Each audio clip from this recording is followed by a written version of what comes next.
ஆட்கொண்டவரும் நான் செவிக்கிறவருமான ஆண்டவராகிய இயேசு கிறிஸ்துவின் நாமத்தினாலே அன்பினல் வாழ்த்துக்கள்.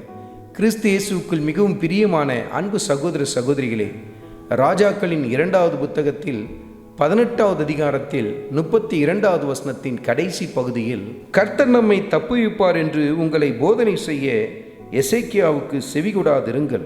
அசிரிய ராஜாவாகிய சனகரிப் இந்த இடத்தில் யூதா ஜனங்களிடத்தில் எப்படிப்பட்ட ஒரு காரியத்தை சொல்லுகிறான் பாருங்க.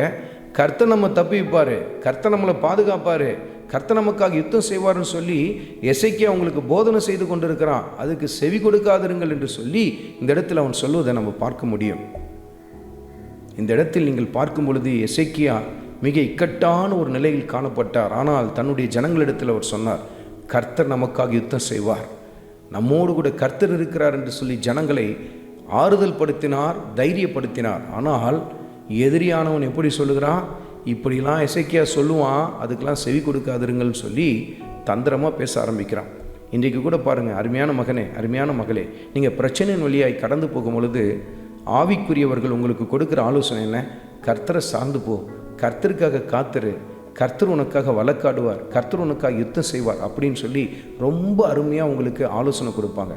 ஆனால் மாமிசத்துக்குரியவங்க என்ன சொல்லுவாங்க, இதெல்லாம் நீ கேட்டுட்டு இருக்காத, இப்படியே இருந்தால் உன் வாழ்க்கை வீணாக போயிடும், ஏதாவது ஒன்று செய்ய, நீயா செய்தால் தான் முடியும் என்றெல்லாம் சொல்லி உங்களை தூண்டி கொண்டிருப்பாங்க. நீங்கள் எதற்கு செவி கொடுக்கிறீர்கள் என்பதை சற்று நிதானித்து பாருங்கள்.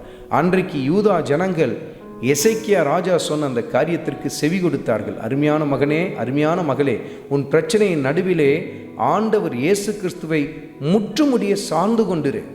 உன்னை அவரை விட்டு சார்ந்து கொள்ள முடியாதபடிக்கு, அவரை சார்ந்து கொள்ளாமல் மற்ற மனுஷனையோ அல்லது வேறு விதமான காரியத்தையோ சார்ந்து கொள்வதற்கு உனக்கு கற்றுக் கொடுக்கிற யாராயிருந்தாலும், எப்படிப்பட்டவர்களாக இருந்தாலும் அவர்களை விட்டு விலகி வந்துவிடுங்கள் என்று சொல்லி கர்த்தருடைய ஆவியானவர் சுட்டி காட்டுகிறார்.